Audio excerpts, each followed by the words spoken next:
Sesampainya di rumah utama keluarga Harwell, Papa Teddy menyambut kedatangan Brian dan yang lain dengan perasaan yang sangat senang. Akhirnya anak, menantu, dan cucunya mau tinggal bersama. Pasti setelah ini hari-harinya akan semakin berwarna. Cekalang Kiala akan tinggal di Cinike, nanti kita bisa main dan celita-celita cepuaknya, ucap Kiara dengan riang. Apalagi saat itu langsung digendong oleh Papa Teddy, rasa senang Kiara jadi meningkat berkali-kali lipat. Itu pasti sayang. Nanti kita main dan bercerita sepuasnya. Tapi sekarang, kita masuk dulu dan kakek akan menunjukkan kamar barunya Kiara. Kamarnya besar dan sangat indah, pasti nanti Kiara langsung suka, jawab Papa Teddy dengan gemas. Sementara Kiara langsung bersorak girang. Ye, acik. Kiala mau lihat kamar balunya kek. Saking senangnya karena Brian bersedia membawa anak dan istrinya tinggal di rumah itu, Papa Teddy langsung mengantar Kiara ke kamarnya. Dia juga tidak mempermasalahkan kehadiran Rami yang akan ikut tinggal di sana. Sekalipun tidak ada hubungan apa-apa dengan Rami, namun Brian sendiri yang sudah memutuskan untuk membawa gadis itu. Jadi Papa Teddy juga tidak keberatan. Lagi pula memberi makan dan mencukupi kebutuhan satu orang saja tidak akan menguras kekayaan di keluarga Harwell. Di saat Papa Teddy dan Brian mengantar Kiara, salah seorang pelayan mengantar Rami ke kamarnya, sekaligus mengajaknya berkeliling dan melihat-lihat rumah megah itu. Melihat Kiara dan Rami yang nampak senang dengan suasana di rumah itu, Kara pun kemudian tersenyum lebar. Dia juga ikut bahagia, karena akhirnya sekarang Kiara benar-benar memiliki keluarga yang utuh. Ketakutan Momi tidak terjadi Kiara. Dulu Momi sangat takut kakek Teddy tidak bisa menerima kehadiran kamu, tapi ternyata malah sebaliknya. Kakek sangat menyayangimu Kiara. Sekarang kamu tidak hanya punya Momi dan Dedi, tapi juga punya kakek. Kamu pasti bahagia sekali sekarang. Batin Kara dengan bibir yang terus mengulum senyum. Terlalu senang dengan keadaan, Kara sampai tidak sadar jika sejak tadi ada sepasang mata yang menatapnya dengan penuh kebencian. Siapa lagi kalau bukan Iriana? Dia berdiri tak jauh dari Kara. Kepala rasanya mau pecah saat melihat rombongan Kara datang sambil tertawa-tawa.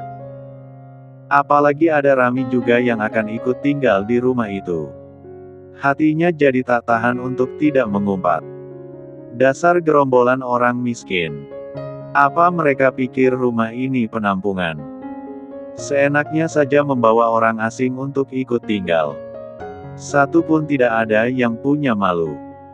Kini saat melihat Kara sendirian, tidak ada Brian atau Papa Teddy di sampingnya, Iriana merasa punya kesempatan. Tanpa berpikir lama dia pun mendekati Kara dan menatapnya dengan sinis. Kamu benar-benar wanita yang tak tahu malu. Setelah membuat pernikahanku dan Brian hancur, berani-beraninya sekarang masih menunjukkan wajah di hadapanku. Dasar wanita rendahan, tidak berpendidikan, tidak punya etika, ucap Iriana. Meskipun tidak membentak, tapi setiap kata-katanya penuh penekanan, seperti sengaja untuk membuat Kara tersudut. Mendengar Iriana bicara sinis sambil melipat tangan di depannya, Kara terdiam sesaat. Bukan takut atau tersudut, melainkan bingung harus bagaimana dia memanggil Iriana sekarang. Sebelumnya Kara memanggil Iriana dengan sebutan Nona, tapi itu karena mereka menjadi atasan dan bawahan. Sekarang status mereka adalah mertua dan menantu, tapi Iriana juga terlalu muda untuk dipanggil ibu atau mama. Apa kamu lupa selama ini akulah yang memberimu pekerjaan? Tapi bukannya berterima kasih, kamu malah merebut semua yang seharusnya menjadi milikku. Kamu munafik. Di luar pura-pura polos, tapi sebenarnya hatimu sangat busuk, lanjut Iriana, seperti tak puas jika hanya mengatai Kara satu kali saja. Maafkan aku jika pernikahanku dengan Brian membuat Anda tidak senang. Tapi sekarang semuanya sudah terjadi. Pernikahan Anda dan Brian telah berakhir, Anda juga sudah menikah dengan Papa Teddy. Sekarang yang saya harap kita bisa menjalin hubungan yang baik sebagai keluarga, jawab Kara dengan tenang tapi tanpa memanggil nama Iriana. Sampai sekarang Kata masih belum tahu apa alasan sebenarnya tiba-tiba Iriana menikah dengan Papa Teddy, tapi Kara tak ingin mengulik terlalu dalam. Tak mau masuk dalam urusan orang lain. Menjalin hubungan baik sebagai keluarga katamu. Mimpi. Sampai kapanpun aku tidak akan pernah menganggap kamu dan anak sialanmu itu keluarga. Tidak sudi aku punya hubungan baik dengan manusia rendahan seperti kamu. Balas Iriana dengan mata yang melotot tajam. Namun Kara justru tersenyum, sudah dia duga bahwa tak akan mudah mendapatkan maaf dari Iriana. Kemudian tanpa emosi sedikitpun Kara membalas ucapan Iriana, jika memang itu pilihan Anda, maka saya tidak bisa berbuat banyak, saya juga tidak akan memaksa. Mulai sekarang saya akan memanggil Anda Nenek Iriana. Kamu, bentak Iriana. Tangannya mengepal erat saking kesalnya. Tidak terbayang bagaimana hari-harinya ke depan, tinggal satu atap dengan orang-orang yang dia benci. Setiap hari harus menghadapi bocah menyebalkan seperti Kiara yang mulutnya tidak ada filter, menghadapi Papa Teddy yang kini sering mengabaikannya, Brian yang selalu dingin, dan ditambah Kara yang sekarang pintar membantah. Jika terus-terusan seperti ini, bisa-bisa dia terkena serangan darah tinggi dan mati berdiri. Saya permisi, Nek, ucap Kara lalu pergi menyusul sang anak.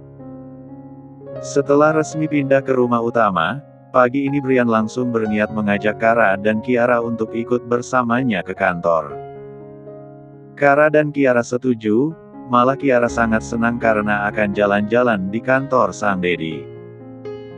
Membayangkannya saja Kiara sudah merasa seru, apalagi nanti jika sudah tiba di sana. Akhirnya Kara pun bersiap-siap dan tak lupa pula mendandani Kiara secantik mungkin. Rambut pirangnya dikuncir dengan pita merah yang lucu. Nampak menggemaskan dengan pipinya yang putih dan gembul. Anak Momi cantik sekali, wangi lagi.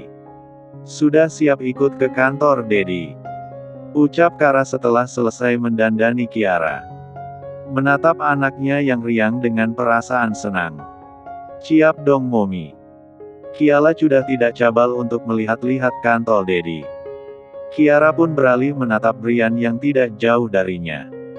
Dad, ayo berangkat. Kiara sudah siap, ajaknya dengan tidak sabar. Oke sayang.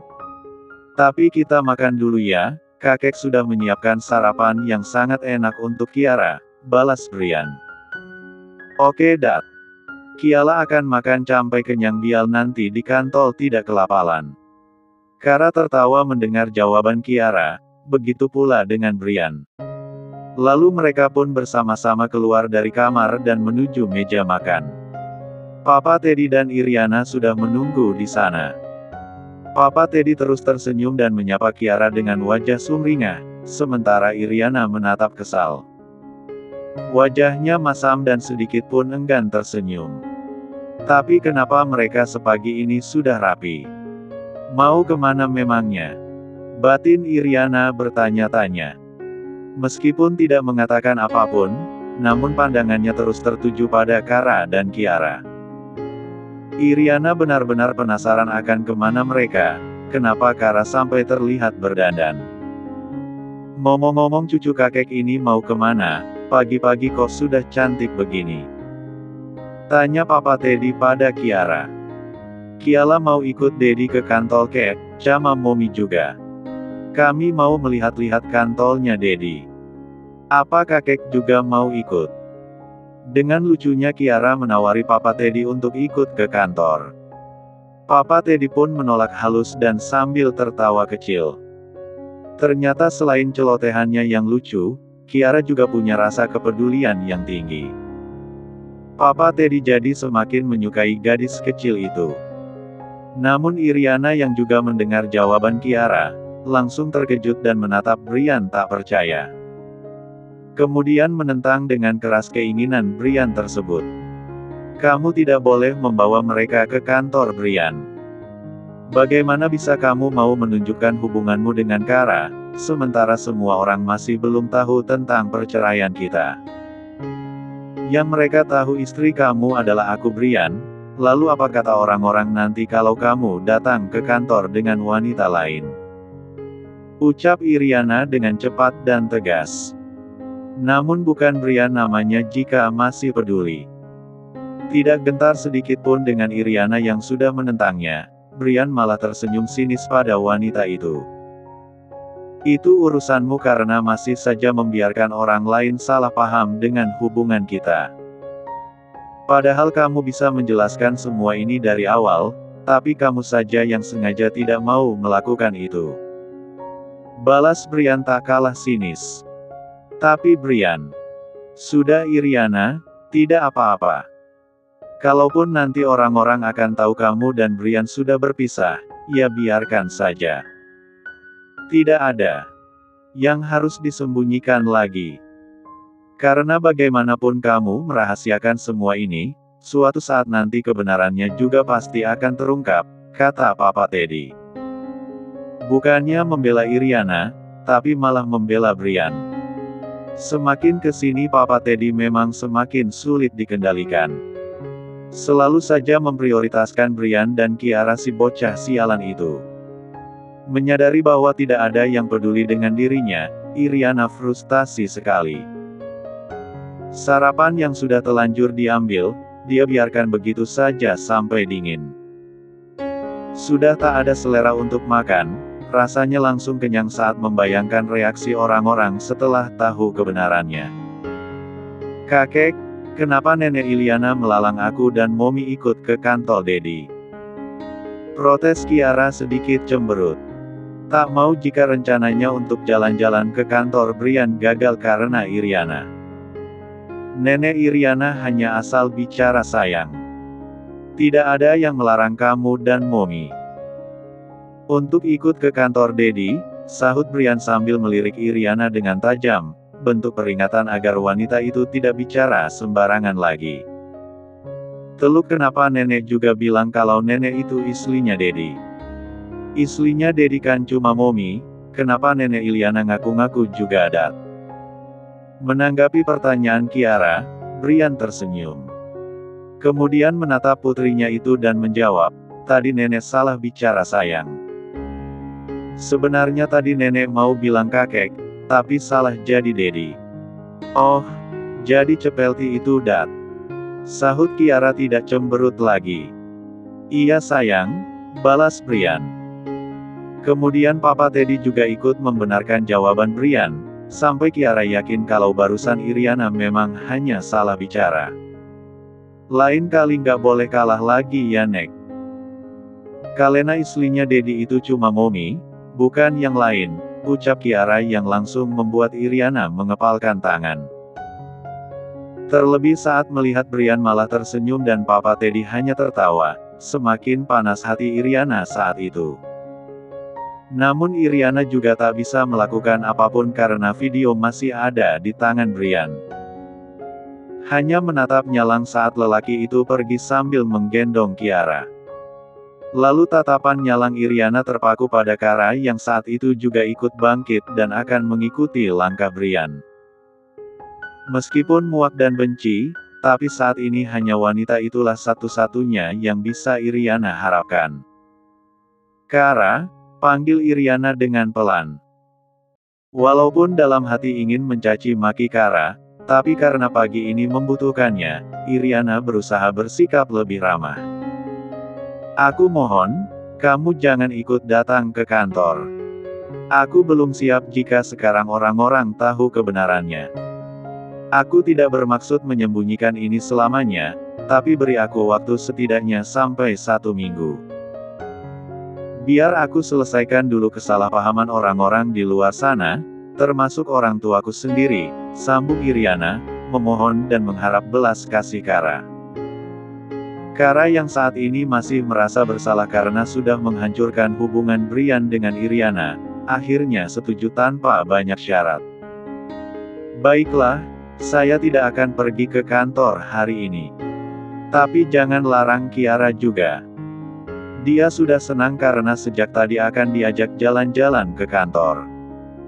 Jadi biarkan dia tetap ikut, saya tidak mau membuat Kiara kecewa, ucap Kiara, meluluskan permintaan Iriana. Mendengar persetujuan Kara, Iriana mengucap terima kasih dan juga mengulas senyum kaku. Biarkan saja jika hanya Kiara yang ikut, orang-orang tidak akan langsung sadar kalau dia adalah anaknya Brian. Meskipun sebenarnya Iriana lebih suka jika Brian datang ke kantor sendiri, tapi bersama Kiara itulah pilihan yang terbaik. Daripada bersama Kara juga dan orang-orang akan langsung tahu bagaimana hubungan mereka. Untuk sementara aku akan menyetujui keinginan Iriana. Biar dia selesaikan dulu hubungan yang rumit ini dengan orang tuanya, dan juga orang-orang lain di luar sana. Batin Kara. Kemudian dia menyusul Brian dan Kiara yang sudah meninggalkan meja makan lebih dulu. Kiara, hari ini ke kantor sama Dedi saja ya. Momi masih mau ketemuan dengan teman Momi dulu. Tidak apa-apa kan? Kata Kara pada putri kecilnya. Kiara pun nampak sedikit kecewa. Kenapa tidak nanti saja ketemuannya Mom? Kiara kan maunya ke kantor dengan Dedi dan Momi. Teman Momi bisanya sekarang sayang. Kalau nanti dia sudah masuk kerja, tidak bisa ketemuan lagi. Yah, padahal Kiara mau sama Momi juga, balas Kiara. Lain kali ya sayang, hari ini Momi masih ada janji. Kiara tenang saja, masih ada banyak waktu untuk jalan-jalan ke kantor. Nanti kalau Momi sudah tidak ada janji, kita ajak jalan-jalan ke sana sepuasnya. Brian ikut membujuk Kiara. Dia tahu alasan Kara yang sebenarnya kenapa tidak ikut ke kantor, pasti karena Iriana. Dan kali ini Brian tidak ingin memperpanjang masalah itu. Dia setuju saja dengan keputusan Kara. Berkat bujukan dari Brian, Kiara akhirnya mengerti dan tidak merengek lagi. Keduanya pun kemudian pergi ke kantor tanpa Kara. Selepas Brian pergi, Kara juga mulai bersiap pergi. Dia akan menemui Desi yang sejak semalam mengajaknya minum bersama. Awalnya Kara dan Desi membuat janji nanti siang karena Kara masih harus ikut Brian ke kantor, tapi karena rencana itu gagal akhirnya Kara memajukan janji temunya dengan Desi. Dan untungnya wanita itu juga setuju. Desi hari ini mengambil shift malam, jadi pagi ataupun siang waktunya tetap luang.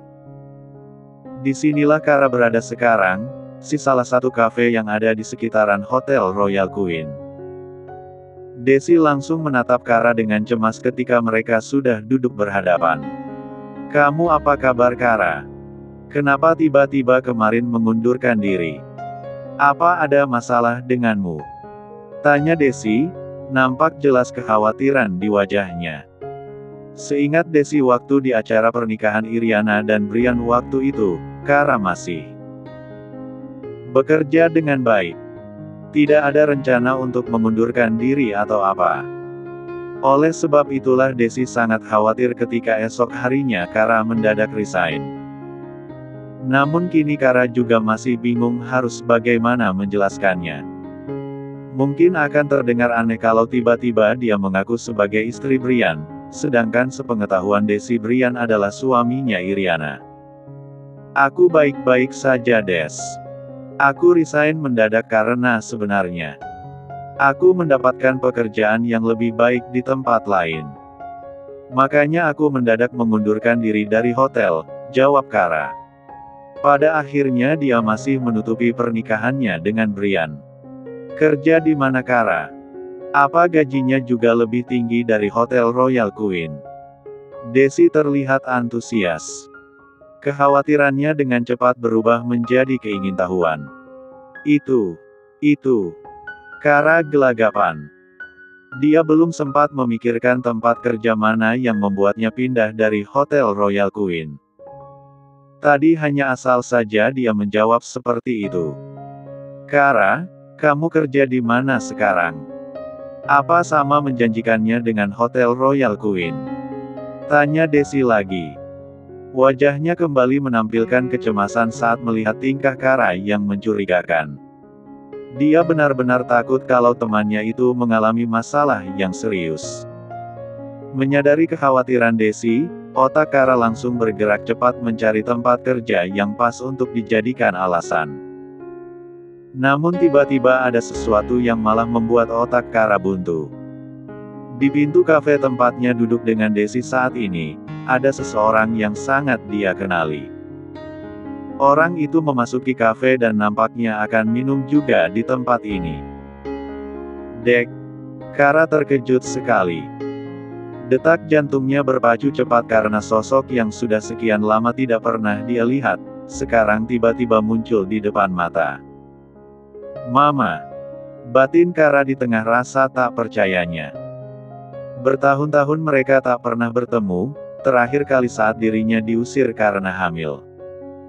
Sekarang dalam situasi yang tidak terduga mereka bertemu kembali. Kara tak tahu bagaimana sikap ibunya nanti jika melihat dirinya. Tetap marah seperti dulu atau sudah berubah dan mau menerimanya. Dan detak jantung Kara pun makin berdegup saat ibunya juga menatap ke arahnya, hingga mata mereka bertemu dan saling beradu dalam beberapa detik. Apa yang harus aku lakukan sekarang? Batin Kara.